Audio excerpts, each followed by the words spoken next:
dipaksakan. Tadi kayaknya ya sudah nggak ada gugatan, jangan. Tapi kan pelaksana, kalau menurut Kang Udin, kalau kita bicara Undang-Undang Rumah Tangga, pelaksana dari kongres atau kongres luar biasa itu siapa? Ya kalau udah ditunjukkan tadi gitu ya, sebetulnya kan berarti di Banten ya. Kalau di Banten berarti kan Pengwil Banten. Ketuanya. Iya, tapi pelaksananya tetap dari Ikatan Notaris Indonesia di pusat kan gitu ya. Penanggung jawabnya tetap pusat. Pelaksananya Banten. Ya, makanya yang tadi saya sebutkan sebetulnya kalau saya sih masih berpendapat bahwa ini sudah habis nih, harus PLT gitu loh. Tapi kan apa namanya kementerian masih mengakui kan gitu ya.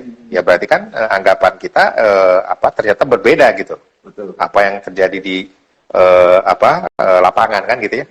Atau dalam praktek di kementerian. Kamu baca sendiri aja.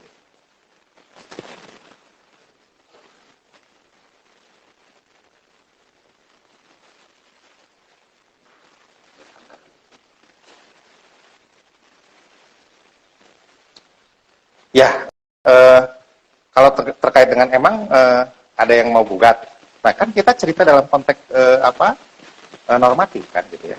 Bagaimana kemudian potensi-potensi, ya potensi terkait dengan gugatan tersebut bisa dilakukan nggak ya bisa saya bilang tadi kan. Ya perkara kemudian orangnya emang ada yang mau gugat ya walau alam kan. Dan dia juga. Ya walau alam silakan kan itu kan hak masing-masing lah gitu ya. Tentu tidak dalam konteks bahwa saya itu menyuruh enggak lah. Ini kan karena pertanyaan dimungkinkan enggak kan gitu. Iya, betul. Itu sih. Kan kalau yang tadi saya tanyakan, surat ini potensi punya landasan tidak? Punya landasan tidak, dan ada peluang terjadi gugatan tidak kan begitu? Iya. Kalau misalnya artinya antara anggaran dasar nih dengan waktu untuk dari kekuatan itu bisa kondisi mana yang lebih kuat. Ya kan kalau terkait dengan organisasi yang kemudian melandasinya tentu anggaran dasar rumah tangga tuh. Harusnya lebih kecil. Iya. Bukan kecil. makanya sekarang logikanya itu kan anggaran dasar rumah tangga itu kan sepakatan dari para anggota dong. Ya, hasil rapat anggota. Ya, rapat anggota apapun namanya kan gitu ya. Nah, berarti kan levelnya undang-undang dong. Iya. Di bawah undang-undang ada peraturan menteri, ada peraturan ini.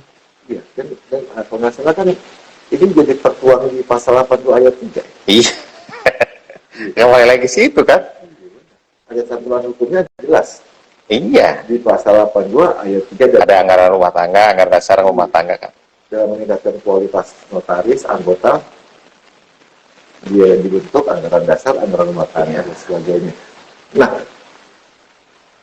jadi kalau dari akan itu sebagai anggota kita, ya, ini dipaksakan lah. Dan oke lah kita nggak usah ada gugatan, janganlah dari seperti ketua umum.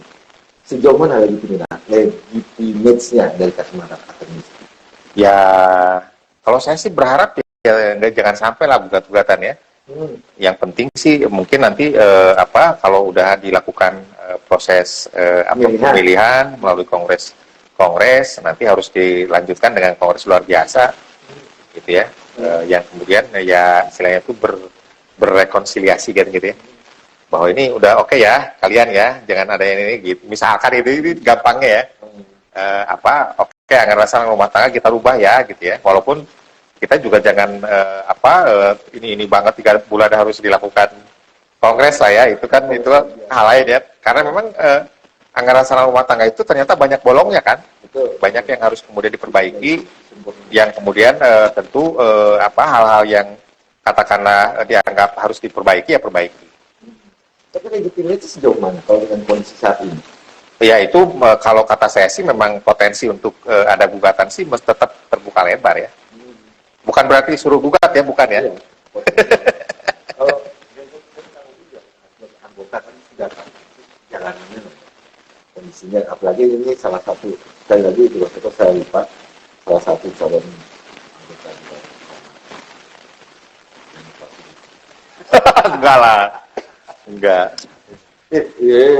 Masuk juga di Pekanbaru. diumumin. Ya kalau masuk iya, cuman tentu itu kan hak anggota ya. Kan udah nggak ada lagi cuma 7 orang. Ada 9. 9 iya. Ada hak anggota ya. Kalau saya sih tidak mencari jabatan, tidak mencari popularitas dengan inilah ya. Nah, baik lagi kan. Kalau melihat tuntunan kan ini tabrak-tabrak. Tabrak di medsos, kata teman-teman, wah si aturan ditabrak-tabrak. Nah, sejauh mana legitimate yang dihasilkan yang benar?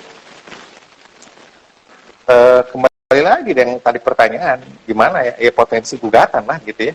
Kalaupun dilaksanakan, kecuali yang tadi saya bilang, semua orang yang kemudian berseteru itu berkumpul dan menghasilkan di kongres tersebut suatu tapi yakin nggak itu mewakili 20.000 orang? Agak kurang yakin ya. Karena di beberapa wawancara kita kan saya sebutin ya, saya aja yang di rumah saya ada 3 notaris gitu ya. Beda-beda, yang 2 aja tuh cuek aja lah gitu ya. Kalau mau kongres, yuk jalan aja, jalan gitu.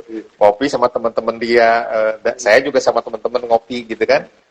Gitu kan, berpikirnya yang praktis aja kan gitu ya. Jadi kalau ditanyakan apakah kemudian akan 20.000 orang itu akan hadir semua dan seterusnya memberikan ini ya, walau saya nggak bisa ngomong. Nah, selama ini kan yang hadir itu tidak mungkin 50%. 5.000 lah rata-rata ya. Itu udah top banget, 4.000 sekian, 5.000.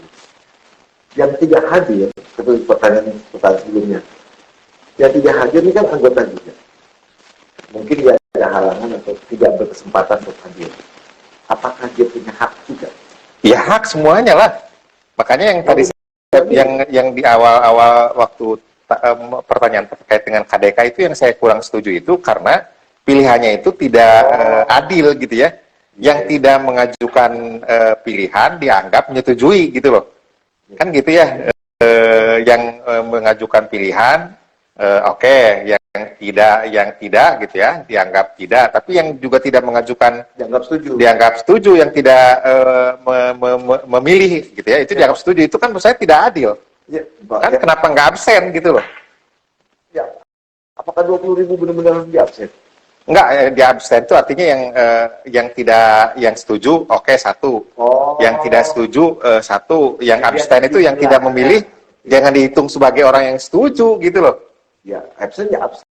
Iya, ya kan dalam konteks pemilihan kepala desa pun kan, kalau organisasi 1 ada yang golput kan, ada yang memilih bumbung kosong gitu loh. Nah, itu kan dihitung sebagai pilihan juga.